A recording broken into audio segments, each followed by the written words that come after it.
اسرائیل علیہ السلام، حضرت موسیٰ علیہ السلام کے بعد بنو اسرائیل میں انبیاء اکرام کا سلسلہ ایک لمبی مدت تک چلتا رہا۔ انہی میں سے حضرت اسرائیل علیہ السلام بھی ہیں۔ ان کے والد کا بچپن میں انتقال ہو گیا تھا۔ نبوت کے بعد ایک زمانے تک وہ بنو اسرائیل کی رہنمائی کرتے رہے اور حق کی راہ دکھاتے رہے۔ حضرت ابن عباس رضی اللہ عنہما اور دیگر صحابہ اکرام سے روایت ہے کہ بنو اسرائیل کی ایک بڑی جماعت سے حضرت اسرائیل علیہ السلام نے ایک قوم سے جنگ کرنے کا حکم دیا، تو پوری جماعت موت کے ڈر سے بھاگ کر ایک وادی میں آباد ہو گئی اور یہ سمجھنے لگی کہ اب ہم موت سے محفوظ ہو گئے۔ اللہ تعالیٰ نے ان کے اس غلط عقیدے کی اصلاح کے لیے ان پر موت طاری کر دی۔ ایک ہفتے کے بعد جب ادھر سے حضرت اسرائیل علیہ السلام کا گزر ہوا تو ان کی حالت پر افسوس کرتے ہوئے اللہ تعالیٰ سے دوبارہ زندگی عطا کرنے کی دعا فرمائی۔ اللہ تعالیٰ نے دعا قبول فرمائی اور ان کو دوبارہ زندہ کر دیا تاکہ ان کی زندگی دوسروں کے لیے عبرت و نصیحت کا باعث بنے۔ قرآن کریم میں بھی اس واقعے کا تذکرہ کیا گیا ہے۔ اللہ کی قدرت، ریشم کا کیڑا، اللہ تعالیٰ نے ایک خاص قسم کی تتلی پیدا فرمائی ہے، اس کے انڈوں کے ریشم کے کیڑے نکلتے ہیں۔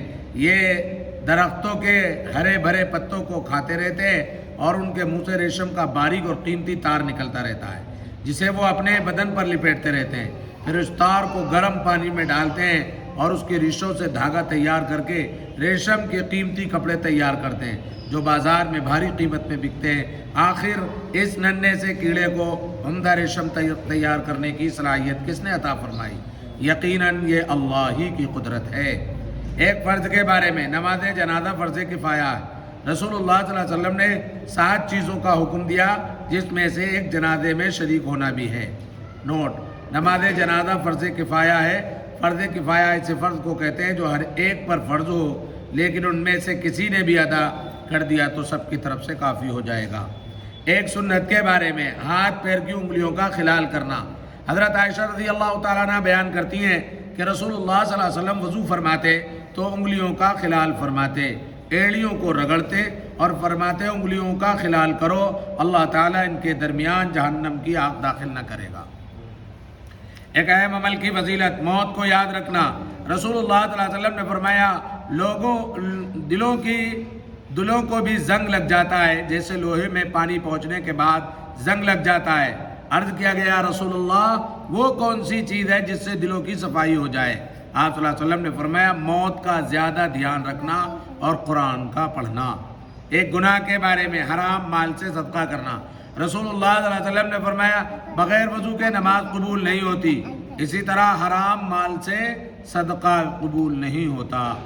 دنیا کے بارے میں، مصیبتیں کس پر آسان؟ حضرت علی رضی اللہ تعالیٰ فرماتے ہیں کہ جو شخص دنیا سے بے رغبتی اختیار کرے گا اس پر مصیبتیں آسان ہو جائیں گی اور جو موت کو یاد کرتا رہے گا وہ بھلائی میں جلدی کرے گا۔ آخرت کے بارے میں، قیامت کے دن منکروں کا ماتم۔ قرآن کریم میں اللہ تعالیٰ فرماتا ہے بس قیامت کے دن ایک سخت للکار ہوگی تو ایک سب دیکھنے لگیں گے، یہ منکر و گنہگار کہیں گے ہائے ہماری بربادی، یہ تو وہی بدلے کا دن ہے۔ کہا جائے گا ہاں یہی فیصلے کا دن ہے جس کو تم جھٹلایا کرتے تھے۔